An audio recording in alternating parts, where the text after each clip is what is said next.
یہ وطن عزیز کی عزت، بقا اور سلامتی کا سوال ہے، بلکہ یہ تمام عقائد، مذاہب، تہذیب و تمدن کا مشترکہ عالمی مرکز و گہوارہ ہے۔ اس چمن میں سب ایک دوسرے سے کئی مدوں میں بنیادی اختلافات کے باوجود سب ایک اکائی کی طرح صدیوں سے رہتے چلے آ رہے ہیں۔ اب ایسا کیا ہو گیا کہ اقلیت کی، مسلمانوں کی ہر چیز جرم بن گئی اور اکثریت کا غلط بھی صحیح ہو گیا۔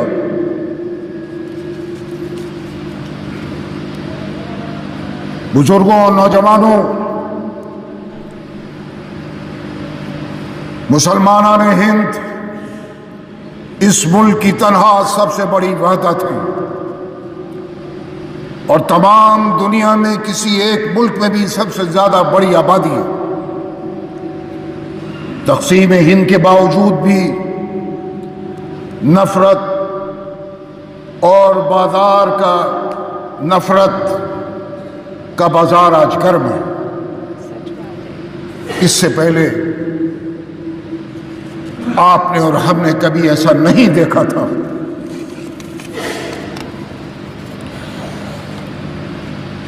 ماضی میں بھیانک فسادات ہوئے، قتل و غارت گری ہوئی، نماز پڑھتے ہوئے نہتی مسلمانوں پر گولیاں چلائی گئیں،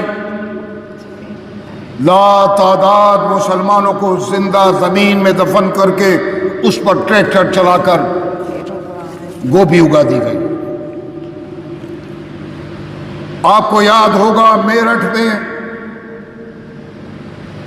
ٹرک میں بھر کر مسلمانوں کو ندی کے کنارے لے جایا گیا اور ان کے سینوں پر گولیاں مار کر ان کو ندیوں میں بہا دیا گیا۔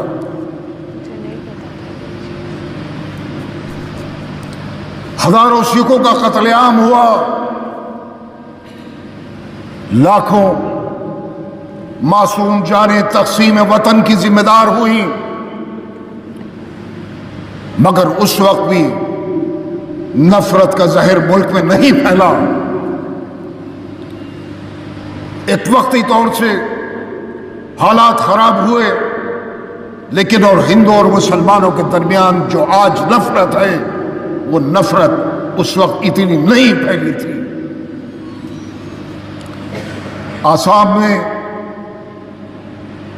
نیلی کا بھیانک فساد آپ کو یاد ہوگا۔ نیلی کے مقام پر 16 گاؤں سے مسلمان کھدیڑ دیے گئے تھے، 3000 سے زائد مسلمانوں کا یک طرفہ قتل ہوا۔ مگر آج آسام میں جس طرح سے نفرت آج پھیلائی جا رہی ہے، اس کی کوئی مثال نہیں ملتی۔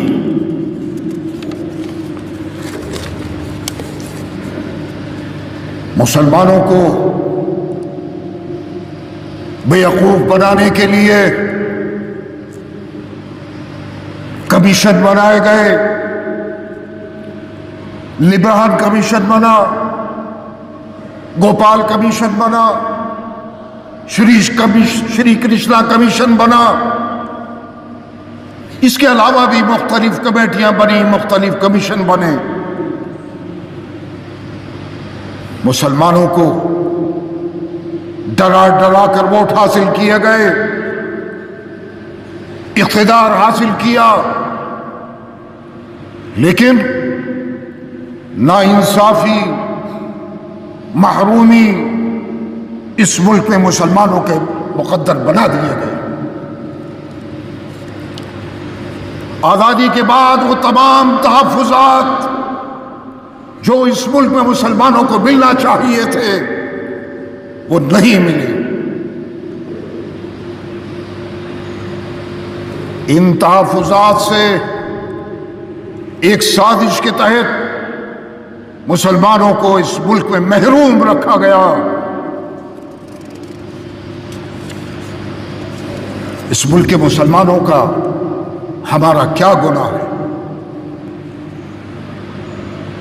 کہ مسجدوں کی دیواروں پر چڑھ کر اشتعال انگیز نعرے لگائے جاتے ہیں، مسلمانوں کی داڑھیوں کو نوچا جاتا ہے، ٹرین میں سفر کے دوران مسلمانوں کو پولیس کے ذریعے قتل کیا جاتا ہے، جے پور کی واردات، قرآن کریم کی بے حرمتی کی جاتی ہے، توہین رسالت ہو رہا ہے، وقف ترمیمی بل کے ذریعے مسلمانوں کو پریشانی میں مبتلا کیا جا رہا ہے، دھرم سنسد کے ذریعے مسلمانوں کو قتل کرنے کی اس ملک پہ دھمکیاں دی جا رہی ہیں، قبرستانوں، مزارات اور خانقاہوں کی بے حرمتی، ہجومی تشدد، مسلمانوں کو پکڑا اور اس کے بعد چاقوؤں سے گود دیا گیا، گودا جا رہا ہے. ذرا سا احتجاج ہوا، ذرا سا احتجاج کیا گیا، عدالتی حکم کے بغیر شہروں شہروں بلڈوزروں سے ان کے مکانات کو منہدم کیا جا رہا ہے. برسر اقتدار جماعت کا مسلم نمائندگی سے مکمل خالی رہنا یہ بھی ستم ظریفی، بے جا زبان درازی کر کے مسلمانوں کو خوف و ہراس میں مبتلا کیا جا رہا ہے. اتنا ہی نہیں بلکہ بنگال میں اگر ایک ہندو بیٹی کا ریپ ہوتا ہے تو پورا ملک سڑکوں پر آ جاتا ہے، آوازیں اٹھتی ہیں. اور وہی ظلم جب اتراکھنڈ میں ایک مسلم بیٹی پر ہو تو ہر سو خاموشی چھا جاتی ہے.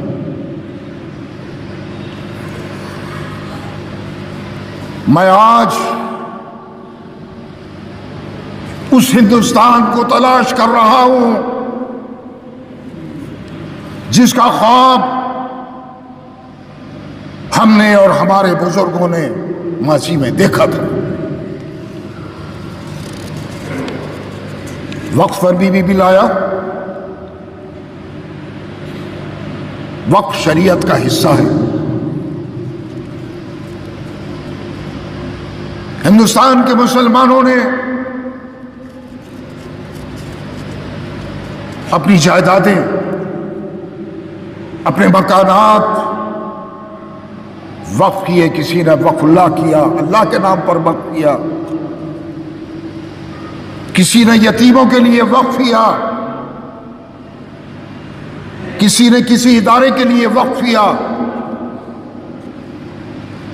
اس کو محفوظ رکھنا، ان دستاویزات کو محفوظ رکھنا یہ عام مسلمانوں کا کام نہیں ہے، نہ تھا. یہ کام اوقاف کا تھا، وقف کا تھا کہ ان تمام دستاویزات کو محفوظ رکھتے اور ان جائیدادوں کو محفوظ رکھتے جو ہندوستان کے مسلمانوں نے اس ملک میں وقف کی اور وقف کے سپرد کی. آج اس کی سزا ہندوستان کے مسلمانوں کو کیوں مل رہی ہے؟ وقف ترمیمی بل لا کر مختلف ریاستوں میں، مختلف اسٹیٹ میں جو اوقاف ہیں وہ مسلمانوں نے نہیں بنائے،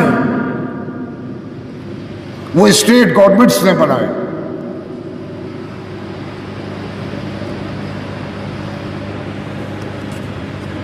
اور ان لوگوں کو اوقاف میں لایا گیا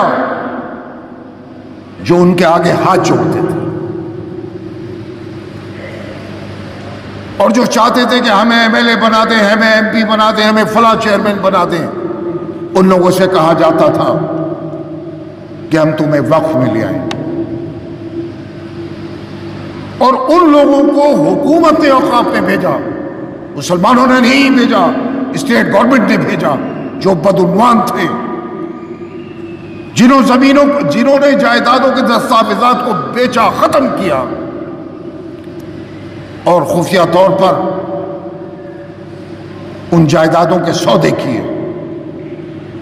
تو اس کا ذمہ دار عام مسلمان نہیں ہے، ملک کا مسلمان نہیں ہے، اس کی ذمہ دار ماضی کی اسٹیٹ گورنمنٹ ذمہ دار ہیں، جنہوں نے ایسے لوگوں کو اوقاف پلائے جو بدعنوان تھے۔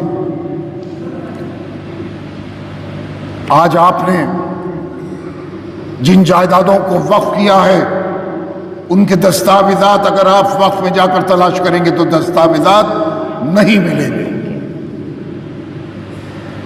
کسی ایک کا مل جائے، ایک دو کے مل جائے، لیکن اس مجموعی طور پر نہیں ملیں گے۔ کس نے غائب کیے؟ عام مسلمانوں نے نہیں، وہ جو وقت پر قابض تھے اور جنہوں نے اوقاف پہ ان لوگوں کو بٹھایا۔ آپ جائیے، مساجد، سینکڑوں مساجد ہیں ہندوستان بھر میں جو اوقاف کے ماتحت، لیکن یا تو خنزیر کے گوشت کی دکانیں کھولی ہوئی ہیں،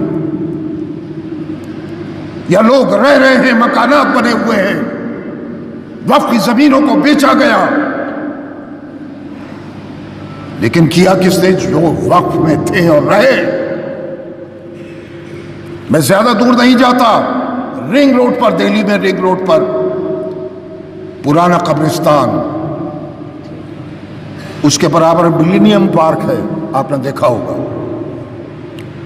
اس کی کئی بیگھہ زمین سابقہ بورڈوں نے دوسروں کے حوالے کر دی۔ غلط ہے نا یار۔ آج اس پارک میں عیاشی کے اڈے بنے ہوئے ہیں۔ مسلمان دیکھتا ہے اور روتا ہے کہ ہمارے بزرگوں نے جن جائیدادوں کو وقف کیا تھا، آج وقف نے ان حالات کو بیچ کر تباہ و برباد کر دیا۔ تو ضرورت ہے، اس ترمیمی بل کی ضرورت نہیں، ضرورت ہے کہ ان لوگوں کو اوقاف میں وقف میں لایا جائے جو صاحب ثروت ہوں، جو وقف کی اصلاح چاہتے ہیں، جہاں ڈاکومنٹس محفوظ رہیں، وقف جائیدادیں محفوظ رہیں۔ لیکن یکسر بورڈ میں ایسی تبدیلیاں پیدا کر دینا جس سے مسلمانوں میں غم و غصہ پیدا ہو، تشویش ہو، یہ مناسب نہیں۔ بورڈ بنائیے، اچھے لوگوں کو لے کر آئیے۔ میں ایک واقعہ آپ کو بتاؤں، امتیاز احمد خان IAS تھے اور پرائم منسٹر ہاؤس میں جوائنٹ سیکرٹری ہوا کرتے تھے، وہ دہلی وقف بورڈ کے چیئرمین بھی تھے، 7 سال بورڈ کے چیئرمین رہے۔ انہوں نے مجھ سے بیچ بیچ میں کہا کہ میں بورڈ میں نہیں رہنا چاہتا، میں خود بدنام ہو جاؤں گا، میں چاہتا ہوں کسی اور کے سپرد ہو۔ میں ان کو روکتا تھا کہ آپ کے بعد تو بالکل تباہ ہو جائے گا دہلی وقف بورڈ۔ کچھ سال تک روکے رہا، 7 سال جب ہو گئے انہوں نے کہا کہ اب میں نہیں روکوں گا، اب کوئی گنجائش نہیں ہے، مجھ کو چلانے نہیں دیا جاتا، دستاویزات غائب ہیں، زمینوں کو بیچا جا رہا ہے، میں اب اس سے سبکدوش ہو رہا ہوں۔ آخرکار وہ الگ ہو گئے۔ ایک IAS آفیسر جس کے سینے میں درد تھا کہ میں اوقاف میں کچھ کر کے جاؤں، وہ نہیں کر پایا۔ تو حکومت کو چاہیے کہ ایسے لوگوں کو اوقاف میں لے کر آئے جو اس کا بھلا چاہتے ہیں، جو اس کو سنوار سکے، جو اس کو چلا سکے، بدعنوانی سے بچا سکیں، دستاویزات بچ سکیں۔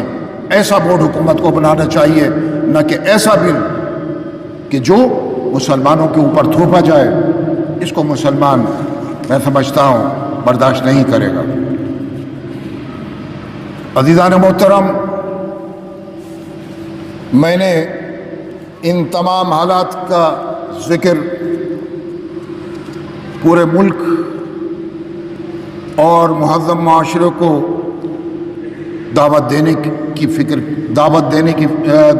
فکر دینے کے لیے کیا ہے۔ بسم اللہ الرحمن الرحیم۔ معزز سامعین، السلام علیکم ورحمۃ اللہ وبرکاتہ۔ پیارے عزیز ساتھیوں، دوستوں، بزرگوں، بچوں، میری پیاری ماں اور بہنوں، ویڈیو دیکھ کر آپ کے اچھے سے سمجھ میں آ چکا ہوگا کہ وقف کس کو کہتے ہیں، وقف کیا ہوتا ہے۔ میرے بھائیوں، جو کہ کوئی بھی انسان جو کہ مسلم ہے، کوئی بھی انسان جو کہ مسلم ہے، مسلم قانون کے تحت، اسلامی قانون کے تحت اپنی پراپرٹی کو، اپنی سمپتی کو اسلام کے نام کر دیتا ہے، اس کو وقف کہتے ہیں۔ مسلم قانون کے تحت جو مسلمان اپنی سمپتی کو، اپنی زمین جائیداد کو، اپنی پراپرٹی کو اسلام کے نام کر دیتا ہے، اس کو وقف کہتے ہیں۔ میرے بھائیوں، دھارمک کاموں کے لیے، یہ بھی یاد رہے، دھارمک کاموں کے لیے وقف کرتا ہے، نہ کہ غلط کاموں کے لیے۔ اپنے ریلیجن کے نام کر دیتا ہے، اور بزرگوں نے ایسا کیا، اپنی سمپتیوں کو، اپنی پراپرٹیوں کو اسلام کے نام کر دیا، اسلام کا کام کرنے کے لیے، اسلامی مذہبی کام کرنے کے لیے اسلام کے نام کر دیا اپنی سمپتی کو۔ لیکن آج کیا ہو رہا ہے کہ وہ جو وقف کی ہوئی جگہیں تھیں، پراپرٹی تھی، سمپتی تھی، وہ نشوں کے اڈے بنا دیے گئے، شراب کے اڈے بنا دیے گئے، زنا کے اڈے بنا دیے گئے۔ یہ بات مولانا نے آپ کو بتائی، سمجھائی۔ اور دوسری بات مولانا صاحب نے آپ کو یہ سمجھائی کہ ویسٹ بنگال میں ایک ہندو لڑکی کے ساتھ ریپ ہوا تو پورا دیش سڑک پر آ گیا تھا، اور اب دوسری طرف دیکھیے کہ اتراکھنڈ میں ایک مسلم لڑکی کے ساتھ ریپ ہوتا ہے تو کوئی فرق نہیں پڑتا۔ میرے بھائیوں، یہ ہو رہا ہے، یہ بھید بھاؤ ہے، یہ بھید بھاؤ ہے، یہ دوہرا ویوہار چل رہا ہے۔ میرے بھائیوں، آپ بتائیے کمنٹ کر کے یہ ویڈیو آپ کو کیسی لگی، اور یہ کہاں تک بات صحیح ہے، کیا سمجھے آپ، کمنٹ کر کے ضرور بتائیے، اور ویڈیو کو زیادہ سے زیادہ شیئر کریں، لائک کریں، شکریہ کا موقع دیں۔ السلام علیکم۔